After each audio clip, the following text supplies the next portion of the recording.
존경하는 국민 여러분, 정의화 국회의장님, 그리고 선배 동료 의원 여러분, 국무총리 그리고 국무위원 여러분, 더불어민주당 원내대표 이종걸입니다. 저는 작년 9월 3일 바로 이곳에서 박근혜 대통령의 8.24 남북 합의와 이례적인 중국의 전승절 열병식 참석을 성원했습니다. 안보에는 여여가 따로 없기에 조건 없이 지지했던 것입니다. 그런데 불과 5개월 만에 북한의 핵실험과 장기 미사일 발사 도발이 있었습니다. 박근혜 대통령은 개성공단을 전격적으로 폐쇄하고 사드 배치를 추진하면서 남북관계의 근본적인 위기 상황을 빠뜨리고 있습니다. 안보 통일 분야를 넘어서 외교와 경제, 더 나아가서 국가적인 복합위기로 번질 수 있는 심각한 상황이 된 것입니다. 헬조선이라고 하던 청년들을 워조선이라고 냉소할 것입니다. 저는 어제 박근혜 대통령의 국회 연설에 일말의 기대를 했습니다. 그러나 대통령의 연설에는 어떤 해결책도 설득력도 없었습니다. 이 엄중한 정세 속에서 굳이 왜 오셨던 것입니까? 대한민국은 위기입니다. 대한민국을 위기로 몰고 가고 있는 대통령 또한 위기라고 생각합니다. 우리는 초당적으로 대통령을 구하겠습니다. 대한민국을 구해야 합니다.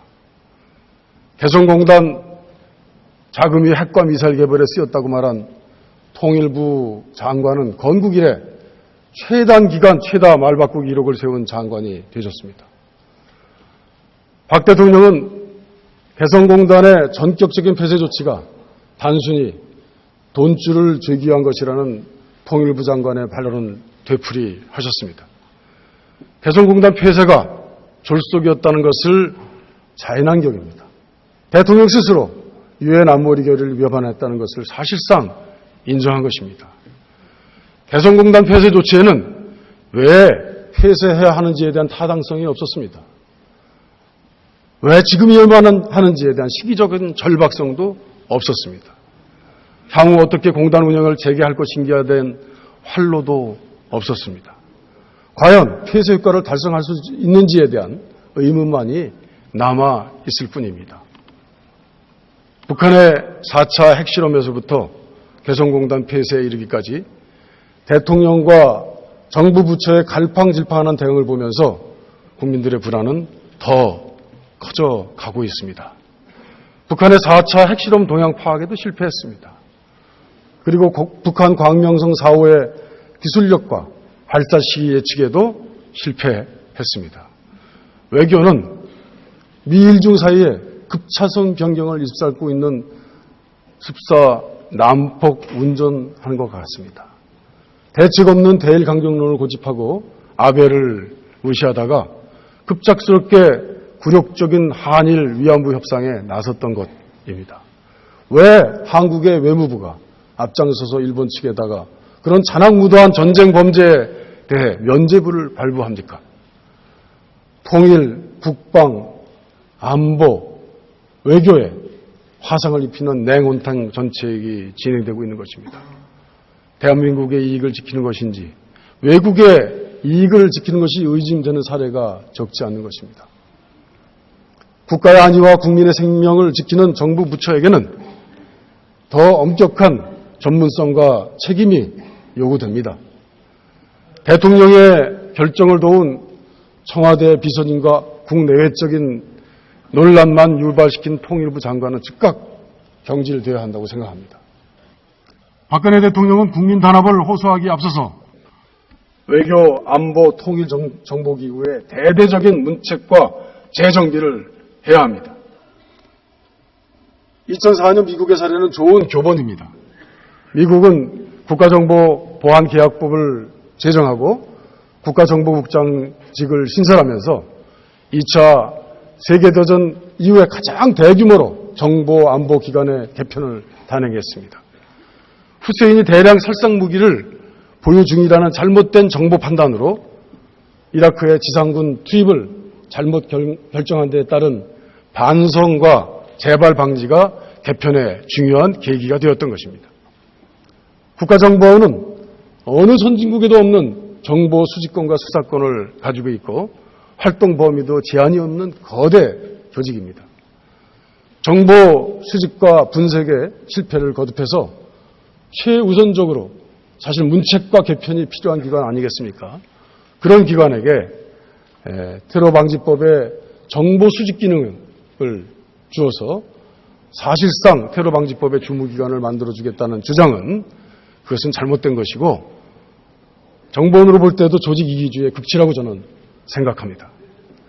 징계를 받아야 할 조직이 포상을 받는다는 것은 불합리합니다. 테러 방지법은 안보 정보기관의 재편, 개혁을 전제로 만들어져야 합니다. 저희들이 그걸 만들었습니다. 국민안전처의 새로운 정보기구의 조직 개편의 결단을 내려주시면 바로 해결된다는 말씀을 대통령께 직접 말씀드렸습니다. 무능이 백일화에 드러난 정보 관련 기구들을 2004년 미국의 개혁에 버금가는 개편을 할 것을 저는 이 자리에서 촉구합니다. 통일을 염원하는 국민 여러분,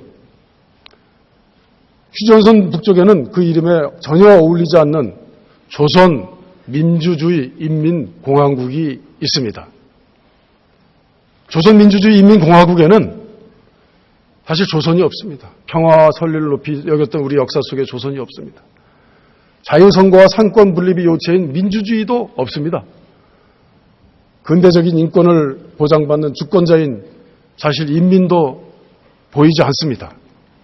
이해관계가 다양한 세력이 공존하는 공화국도 없습니다. 북한은 오로지 역사 시간이 백두산 미령에 멈춰있는 유격대 국가 아닙니까? 과시와 의전의 정치로 통치되는 극장국가입니다. 그럼에도 북한은 위협인 동시에 평화 통일의 대상 상대였습니다. 그래서 역대 정부는 북한을 정상국가로 연착륙시키기 위해서 무진 애를 쓰고 노력해왔던 것입니다. 북한이 군사적 도발을 고조시키자 정부 여당은 북한인권법 제정을 추진하고 사실 저희도 하기로 결정해서 협조하고 있습니다. 박근혜 정부의 북한인권법은 사실 시작한 내용의 법은 통일의 동반자인 북한의 이중성을 사실 제대로 담지 못하다고 저희는 생각하고 있습니다. 북한의 인법법이 처벌의 목적이 주가 된다면 남북한 관계는 더욱 경색되지 않겠습니까? 사실상 인권 보장이 중요하다고 생각합니다. 더불어민주당은 평화 통일의 촉진과 북한의 실질적 생존권 보장이 이루어지는 진정한 북한인권법을 마련하고자 합니다. 민족 번영을 염원하는 국민 여러분, 박근혜 정부가 개성공단을 폐쇄하는 조치는 통일 대박을 외치다가 돌연 국민들에게 분단 쪽박을 남기는 것과 같다고 저는 생각합니다. 한반도 신뢰 프로세스는커녕 한반도 냉전 프로세스를 만들더니 이에 한반도 열전 프로세스의 시작 단추를 누르기 시작한 것 아닌가 이렇게 생각합니다. 개성공단의 전면 폐쇄 결정은 결단코 옳은 대북 제재 방법이 아닙니다. 전면적 무력 충돌을 그나마 막아주던 최소한의 평화 안전 핀을 제거한 것이다 이렇게 생각합니다. 개성공단이 영구히 폐쇄되면 재고 손실, 직접적인 피해액만 약 3조에 이른다는 예측이 있습니다. 정부가 입만열면 강제해온 일자리, 중소기업, 민생정책과는 전혀 상반되는 조치입니다.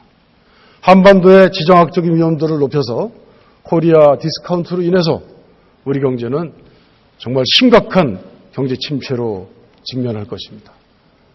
박근혜 대통령은 개성공단 폐쇄는 이제 시작이라 불과하다고 말씀합니다. 앞으로 북한이 핵을 포기하지 않으면 생존할 수 없도록 더욱 압박할 것이다라고 했습니다. 그러나 북한 경제는 개성공단 폐쇄에 좌우될 정도의 규모는 이제 아닙니다. 중국과 러시아의 완벽한 공조를 얻기 어려운 지금 북한 붕괴를 가져올 압박수단이 있는지도 사실 의문입니다. 반면 대북한 압박 과정에서 생긴 안보 불안은 경제에 심대한 마이너스 효과로 작용할 것입니다. 전경련은 박근혜 대통령의 국회 연설에 대해서 안보 없이는 경제도 없다면서 적극 공감한다고 밝혔습니다. 하지만 경제가 없이는 안보가 없습니다. 안보가 경제를 망치고 있다면 그 안보의 가치는 어디에 있단 말입니까? 개성공단은 우리 경제의 코리아 프리미엄이었습니다. 장기적으로는 개성공단은 미래 성장 동력을 찾지 못하고 있는 한국 경제에 새로운 활력을 불어넣을 수 있는 희망이었습니다. 한반도 평화라는 새 엔진을 장착하고 한반도 경제권이라는 새 궤도를 힘차게 달려나갈 수 있었습니다. 개성공단 폐쇄라는 무모하고 무리한 정책에 대해서 누군가는 반드시 책임을 져야 할 것입니다. 국회 차원의 특위를 구성해서 진상 파악과 피해 대책을 마련하겠습니다. 개성공단 부흥법을 만들어서 개성공단을 부활시킬 것입니다.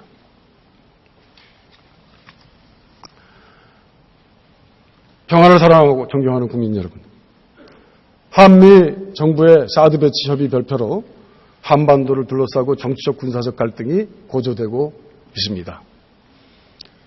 그러나 정부의 대처는 진정으로 미숙하기 짝이 없습니다. 중국이 반대하는 사드 배치를 강행하면서 대북 제재에 대한 중국의 강력한 동참을 촉구하고 있는 것 같습니다. 그게 되겠습니까? 이런 모순적이고 아마추어적인 외교 안보 정책의 한타면을 보고 있습니다. 대중국 무역 의존도가 25%에 달하는 상황에서 중국의 경제적 보복은 과거 마늘 파동과 비교할 수 없을 것입니다. 한국 경제에 심대한 타격이 예상되고 있습니다. 중국 내 반한 감정이 생기면 한류도 케이팝도 유코도 없어지게 됩니다. 안보가 시장을 죽이고 국가가 경제를 망치는 대표적인 사례가 될 것입니다, 여러분. 심지어 중국 관영지 황구시보는 한국의 사드 배치가 이행되면 동북 지역에 군사적 제재 추가력 배치로 대응할 것이고 한국은 국가적 지위에 엄중한 영향을 받게 될 것이라는 그것까지 하였습니다. 더불어민주당은 한국을 미국과 중국의 게임에서 바둑돌로 전락할 것이다라고 하는 중화주의적인 오만이 깔린 막말에 엄중 항의했습니다. 더불어민주당은 사드 배치에 신중해 줄 것을 동시에 요구합니다. 한국은 한중 문제를 우선해야 하면 물론이거니와 중국의 보복 조치, 이것도 저희들이 가장 경계의 대상은 아닙니다. 또 한미동맹의 중요한 국제적 공조의 필요성을 몰라서도 아닙니다.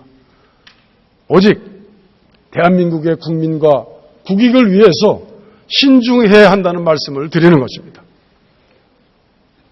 사드 없이도 한국, 대한민국이 한반도 평화를 지켜왔습니다. 사드 없이도 한반도 평화를 우리가 지킬 수 있습니다. 작년 8월 목함 진해 사건 후 위기 냉철하게 대응해서 이 정부는 남북관계 긴장관계를 평화관계로 역전시키는데 중요한 결실을 맺은 점에 대해서 저는 인정합니다. 네, 잘하셨습니다. 그러나 사드 배치는 국익을 기준으로 결정해야 합니다. 미국이 사드 도입 비용을 지원하더라도 장기적으로 기지 운영비를 포함한 막대한 간접 비용은 국민의 혈세로 충당할 가능성이 현재로서는 높습니다. 한정된 국방 재원을 현실적인 대북 억제책 마련에 집중 투입해야 한다고 저는 이 자리에서 주장합니다.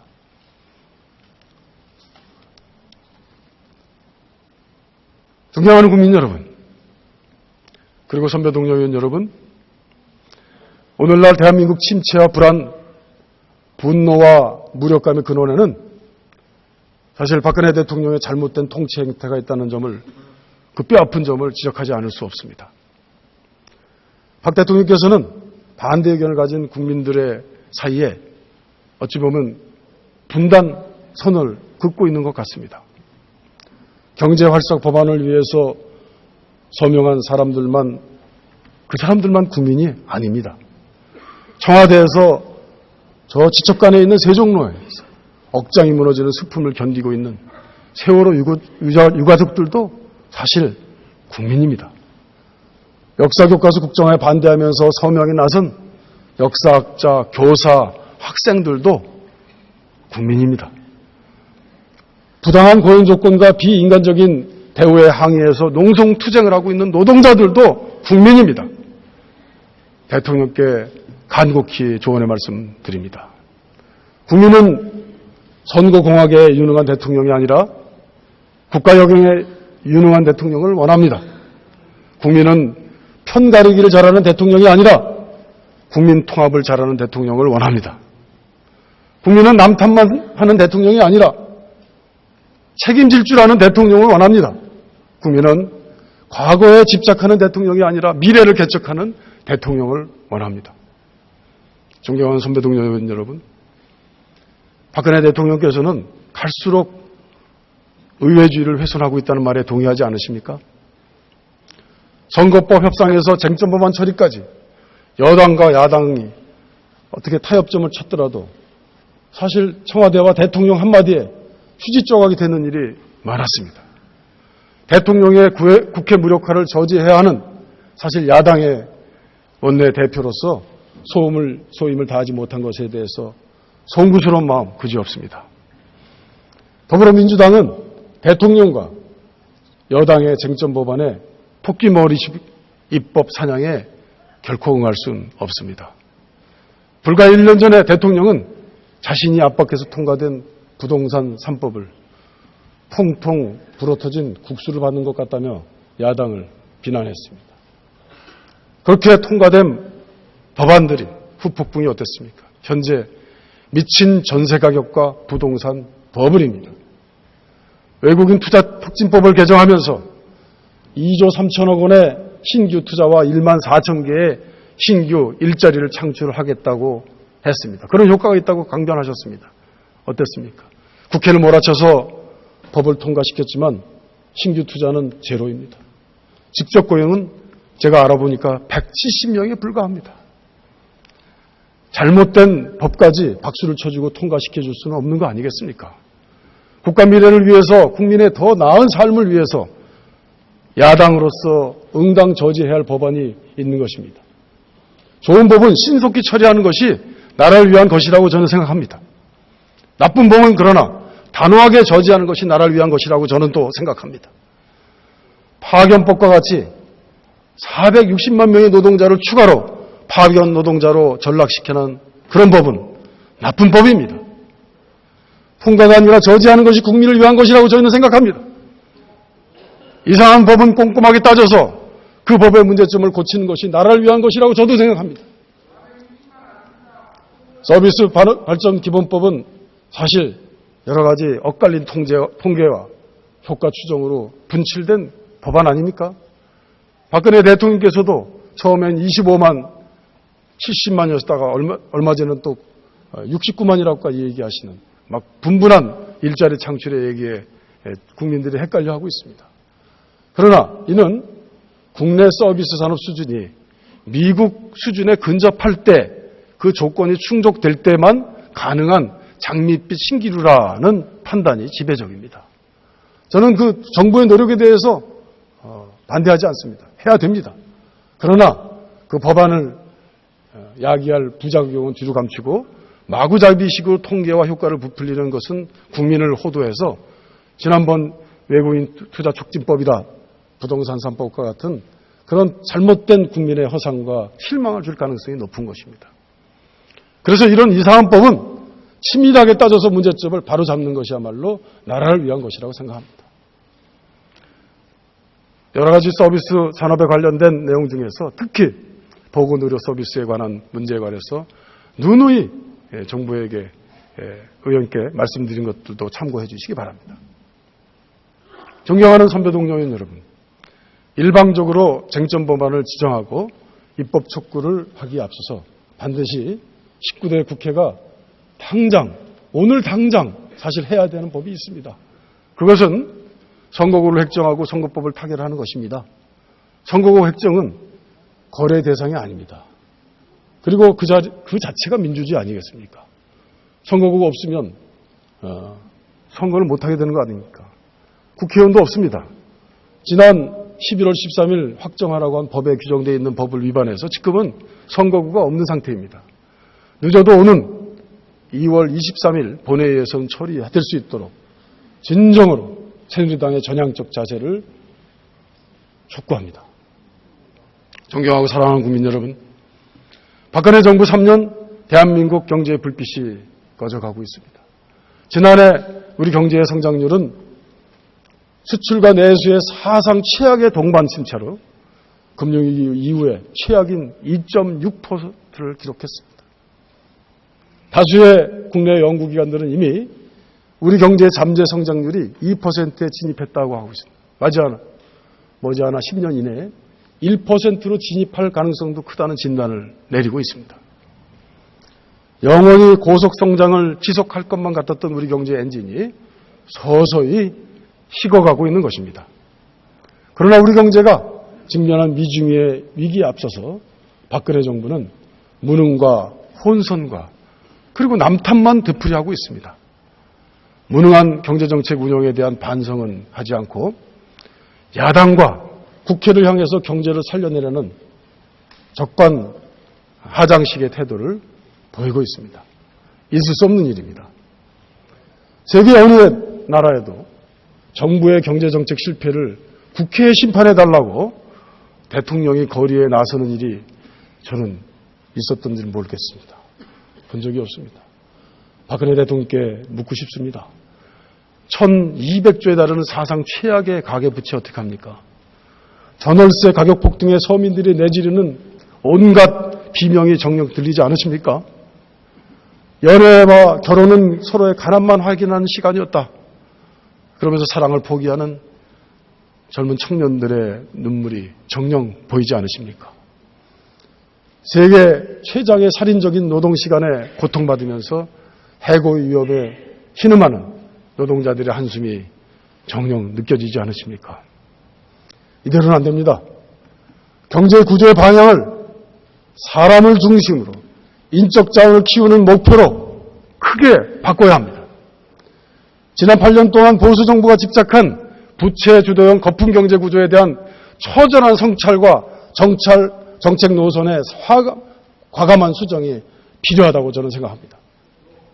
오랜 시간 동안 우리 사회는 보수는 조금 부패해도 경제는 유능하다는 신화에 사로잡혀 있었습니다. 그러나 지난 이명박 박근혜 정부 8년 어땠습니까? 경제 성적표는 어떻습니까? 국민 여러분, 지난 8년 동안 삶이 조금이라도 나아지셨습니까? 새누리당은 그동안 국민의 정부와 참여정부를 잃어버린 10년이라고 매도해 왔습니다. 그러나 보수 기득권 세력에 의해서 무능한 진보라고 멸시당했던 민주정부 10년은 보수 정권이 약인 IMF 국난을 극복했습니다. 평균 4.7% 경제 성장률을 달성했습니다. IT 모바일 대국을 기틀을 닦은 소중한 시간이었다는 것을 우리 국민들이 다 기억하고 있습니다. 물론 세계화의 파고에 앞서서 서민의 삶을 견실하게 지켜내지 못한 부분도 있다는 점 인정합니다. 우리 당은 이 점을 겸허하게 반성했습니다. 그러나 무능한 보수 정부의 8년에 또다시 국민의 삶이 절체절명의 위기에 처해버렸습니다. 이제 더불어민주당은 다시금 담대한 변화와 진보를 말하고자 합니다. 반칙과 특권, 차별에 터잡은 불공정한 경제구조에서 벗어나야 합니다. 그래서 성장과 복지가 조화롭게 순환하는 더불어성장구조, 더불어민주당이 국민 여러분께 드리는 바로 이것이 약속입니다. 존경하고 사랑하는 국민 여러분, 더불어성장의 목표는 숫자가 아닙니다. 인간을 중심에 두는 경제구조 형성을 통해서 국민 개개인의 삶의 질을 향상을 이뤄내는 사회 경제적인 패러다임 변화, 이것이 바로 더불어성장의 원대한 목표라고 저는 생각합니다. 가진 것이라고는 사람밖에 없는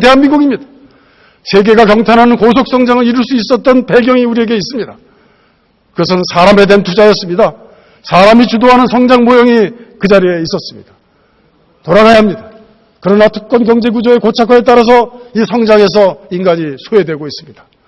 성장의 과실이 극소수 재벌과 특권층과 자본에 집중되면서 인간은 사라지고 오직 계량화된 숫자만이 군림할 뿐입니다.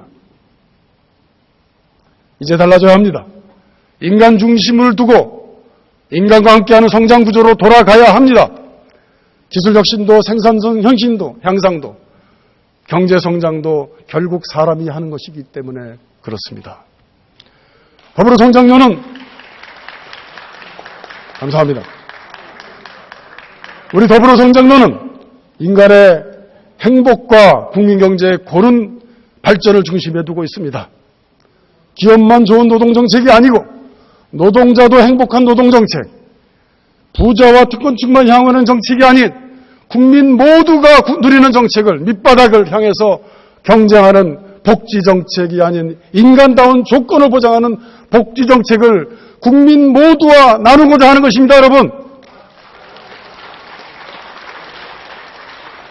박근혜 정부가 집착하고 있는 사람을 경제성장을 위한 부품으로 취급받는 정책, 인간의 행복이 아닌 숫자에만 집착하는 정책에 대한 국민의 평가는 국민의 대한민국의 미래는 없다는 것입니다. 성장 동력이 서서히 고갈되고 있는 작금의 위기에 대응해야 합니다. 그러기 위해서는 지속 가능한 성장을 위한 토대 구축을 위해서 인간에 대한 투자, 사람이 중심인 경제구조 형성이 그 어느 때보다도 필요한 때라고 강변합니다. 더불어민주당은 인간에 대한 투자 확대와 인간 친화적인 경제구조 형성 및 특권 경제구조 혁파로 더불어 성장 미래를 반드시 열어나가겠습니다, 여러분.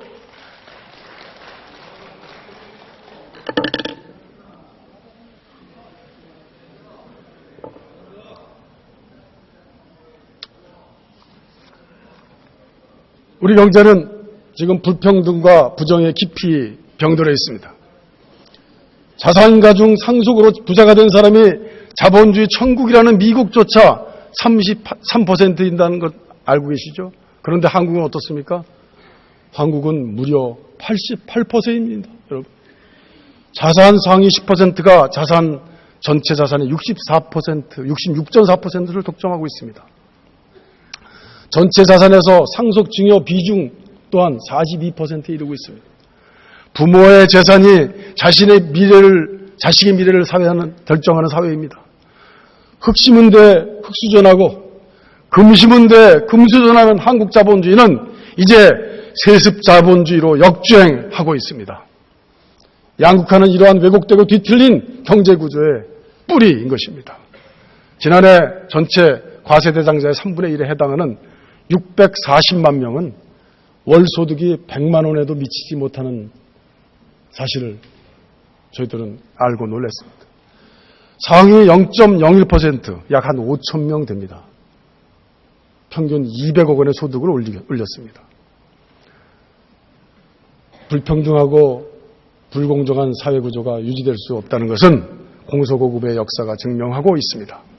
이제 우리 사회를 토대부터 좀먹고 있는 양극화의 뿌리를 뽑아내야 합니다. 적극적인 소득 불평등 완화 정책으로 경제의 등뼈인 가게에 다시금 활력을 불어넣어야 합니다. IMF가 지난해 공개한 자료에 따르면 하위 20%의 소득이 1% 증가할 때가 상위 20%의 소득이 1% 증가할 때보다 GDP 성장률이 무려 4.5배에 이른다는 것을 밝힌 바 있습니다. 적극적인 소득 불평등 완화 노력이 경제의 새로운 엔진 역할을 하고 있다는 뜻입니다. 더불어민주당은 2020년까지 최저시급을 1만 원까지 단계적으로 인상하겠습니다. 특히 최저임금의 하한선을 전체 노동자 평균임금의 50% 이상으로 법제할 것입니다. 아울러 공공부문 저임금 근로자를 위한 생활임금제 전면화 또한 이 자리에서 약속드립니다. 더불어 성장구조는 재벌 중심의 특권적 경제구조 개혁에서 출발해야 합니다. 편법적, 약탈적, 지대추구 행위에 의해서 쌓아 올려진 불평등하고 부정의한 재벌들만의 성을 허물어야 합니다. 재벌들이 누리는 불평등한 특혜를 정상화시키기 위해서는 우선 재벌들의 특혜적인 징세 정상화와 편법적인 지배구조를 개선해야 합니다.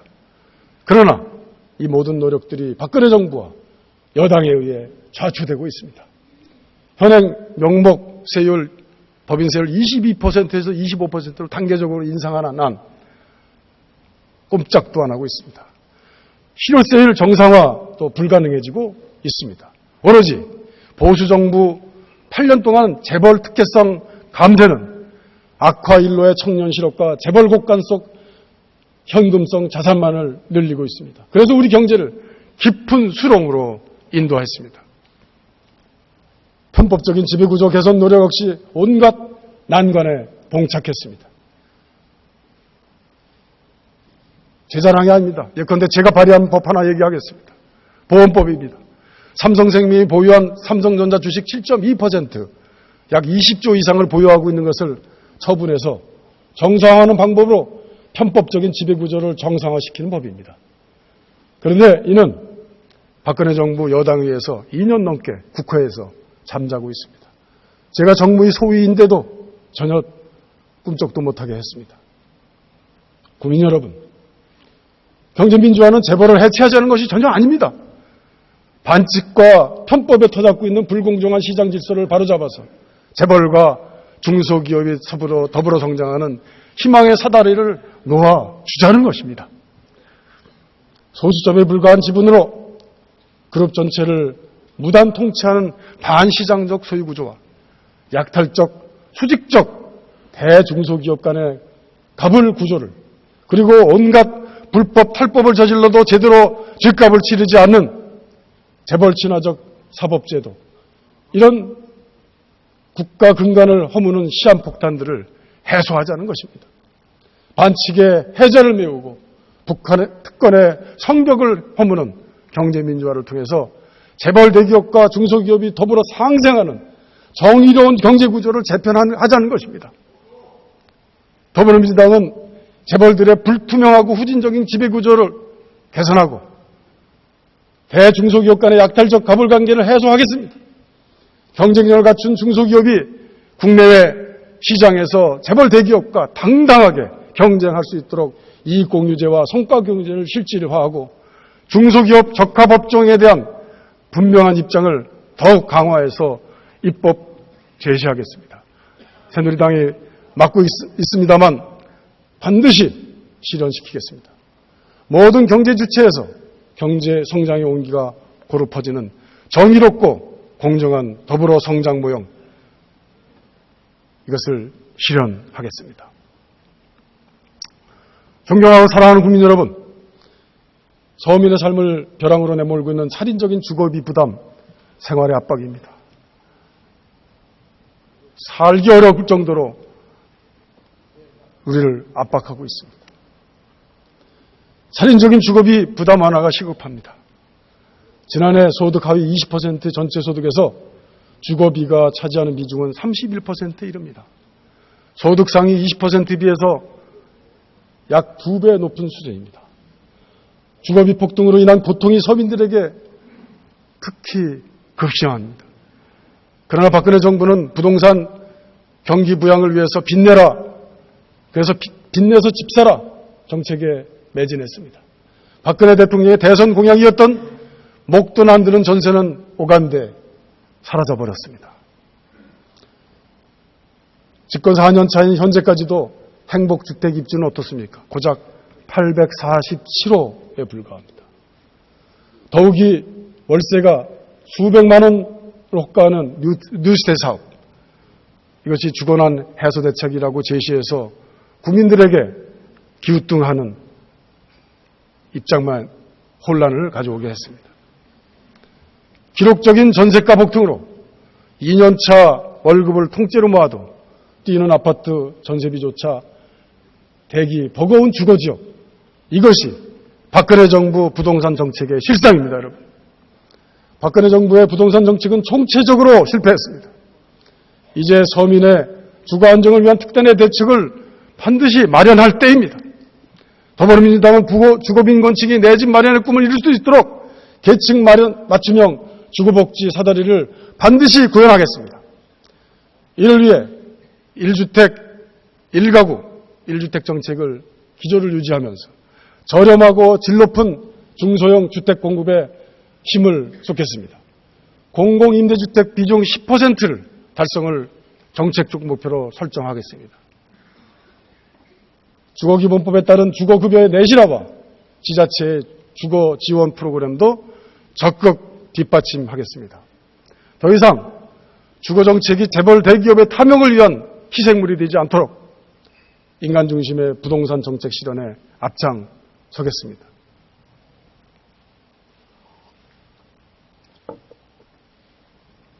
존경하고 사랑하는 국민 여러분, 노동은 개인의 자아 실현과 사회적 존재로서의 인간 존엄성을 확인받는 과정 그 자체입니다. 단순한 돈벌이 수단이 아닙니다.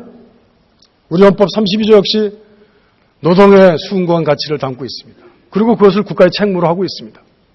그러나 박근혜 정부의 노동개혁은 노동권을 정면으로 부정하는 것입니다. 주체적인 시민으로서 존중받아야 할 노동자들을 일회용 부속품으로 전락시키고 있습니다. 박근혜 정부는 경제정책 실패의 원인인 노동자들을 쉽게 해결하지 못했다는 그 이유를 대고 있는 듯합니다. 유연성 강화만이 경제회생의 유일한 수단이다라고 강변하는 듯합니다.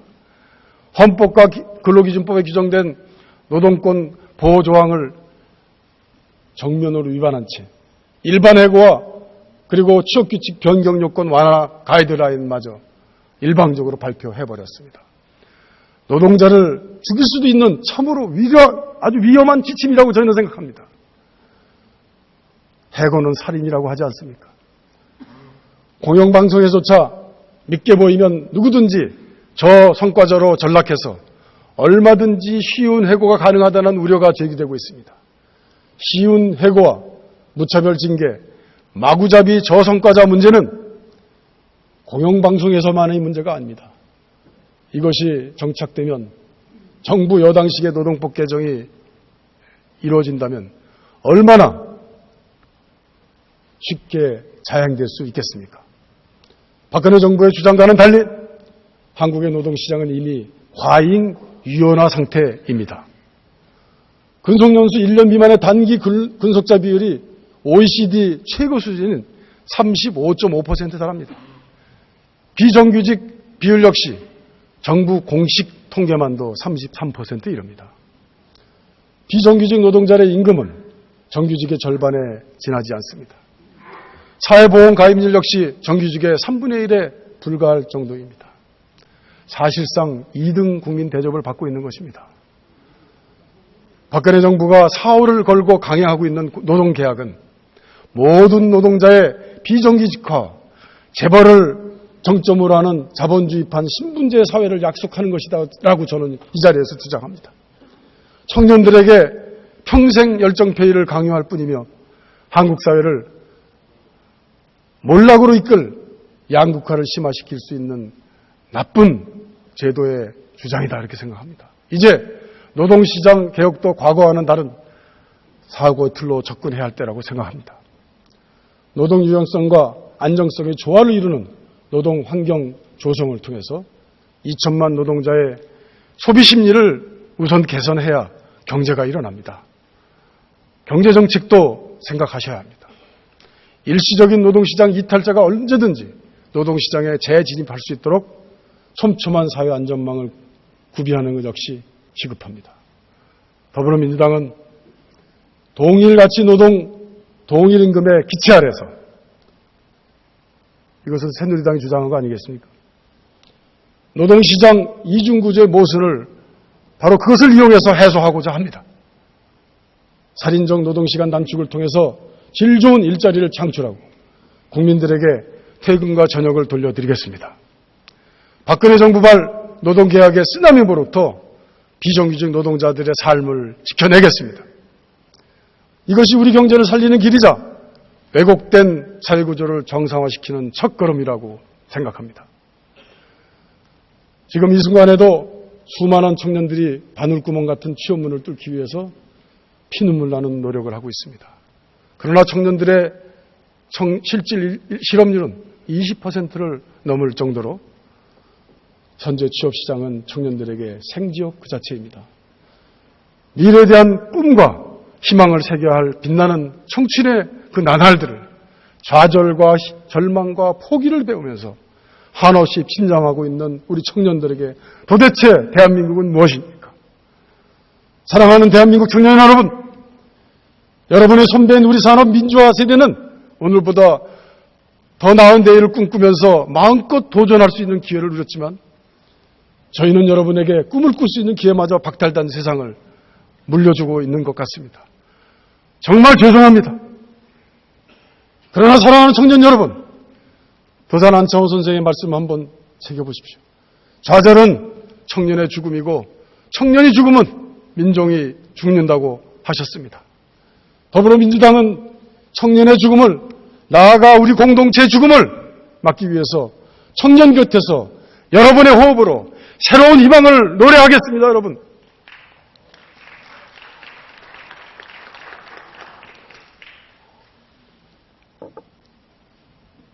청년들은 노오력이라고 합니다. 그런 노력이 아닌 각자의 개성과 능력으로 미래에 대한 꿈과 희망을 실현할 수 있는 세상을 만들고자 합니다. 이를 위해서 더불어민주당은 청년 일자리 창출과 복지에 관한 특별법 제정에 전력을 다하겠습니다. 정부와 지자체의 청년 정책에 대한 의무를 법제화시키겠습니다.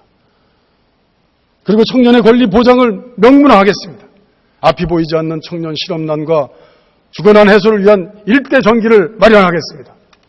더불어민주당은 헬조선의 고통받고 있는 청년들을 위한 비상구가 되도록 하겠습니다.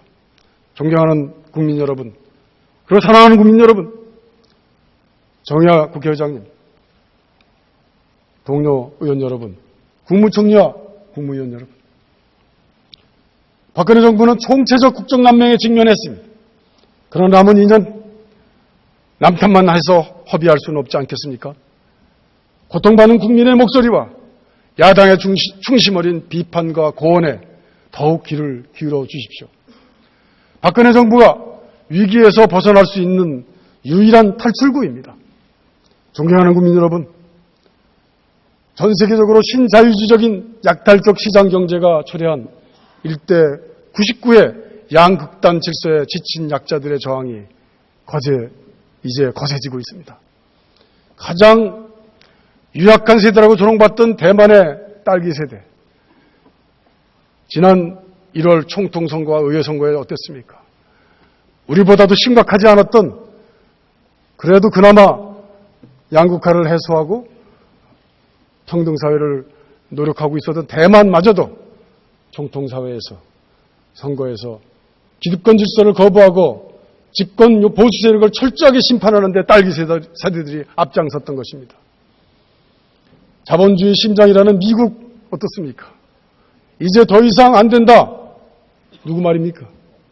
민주적 사회주의자 버니 샌더스입니다. 버니 샌더스는 지금 돌풍을 일으키고 있습니다. 딸기 세대의 분노와 버니 샌더스의 돌풍은 결국 불평등하고 부정의한 세상을 바꾸겠다는 시민들의 간절한 외침이라고 저는 생각합니다.